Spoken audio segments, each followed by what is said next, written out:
काश्मीरचं नंदनवन म्हणून ओळखल्या जाणाऱ्या पहलगाममध्ये झालेल्या भ्याड हल्ल्यानंतर संपूर्ण जग हादरलंय। भारताच्या गृह मंत्रालयानं या हल्ल्याच्या तपासाची जबाबदारी राष्ट्रीय तपास संस्थेकडे सोपवली। एजन्सीच्या प्राथमिक माहितीनुसार या हल्ल्यात काही स्थानिक नागरिकांचाही समावेश असल्याची धक्कादायक माहिती समोर आली। इलेक्ट्रॉनिक देखरेखीद्वारे पाकिस्तानी दहशतवाद्यांना मदत करणारे किमान 15 स्थानिक काश्मीरी ओव्हरग्राऊंड कामगार आणि दहशतवाद्यांची ओळख पटवण्यात आली। या लोकांनी पाकिस्तानी दहशतवाद्यांना रसद पुरवठा आणि शस्त्रसाठा करून मदत केल्याचं निष्पन्न झालंय। एजन्सींनी 5 मुख्य संशयितांना पकडण्याचा प्रयत्न केला असून त्यापैकी 3 ताब्यात घेतलंय, तर उर्वरित 2 संशयितांचा शोध सुरू आहे।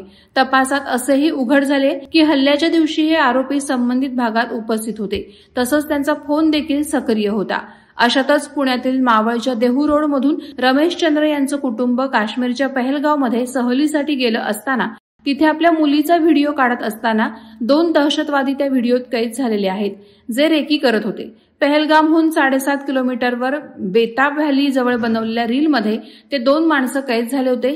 सिक्युरिटी फोर्सेसने 4 दहशतवाद्यांचा फोटो जारी केला। त्यानंतर मुलीच्या व्हिडिओमध्ये तेच 2 दहशतवादी चालताना दिसत असल्याचं निष्पन्न झालं। हा अनुभव अंगावर शहारा आणणारा होता, असंही ते म्हणाले। रेकी करणारे हे दहशतवादी इलेक्ट्रॉनिक सर्व्हेलन्समध्ये पाकिस्तानी दहशतवाद्यांशी संवाद साधत असल्याचं आढळून आलंय। या हल्ल्यात 2 पाकिस्तानी आणि 2 स्थानिक काश्मीरी दहशतवाद्यांचाही समावेश होता। या सर्व शोधकार्यात सध्या Jammu Kashmir police, intelligence bureau, raw आणि NIAच्या संयुक्त टीम कार्यरत आहेत। वादळवारा लाईव्हसाठी न्यूज ब्युरो, मुंबई। नवी मुंबई व रायगड जिल्ह्यातील ताज्या बातम्या आणि घडामोडींसाठी सबस्क्राईब करा वादळवारा लाईव्ह चॅनल आणि दाबा बेल आयकॉन।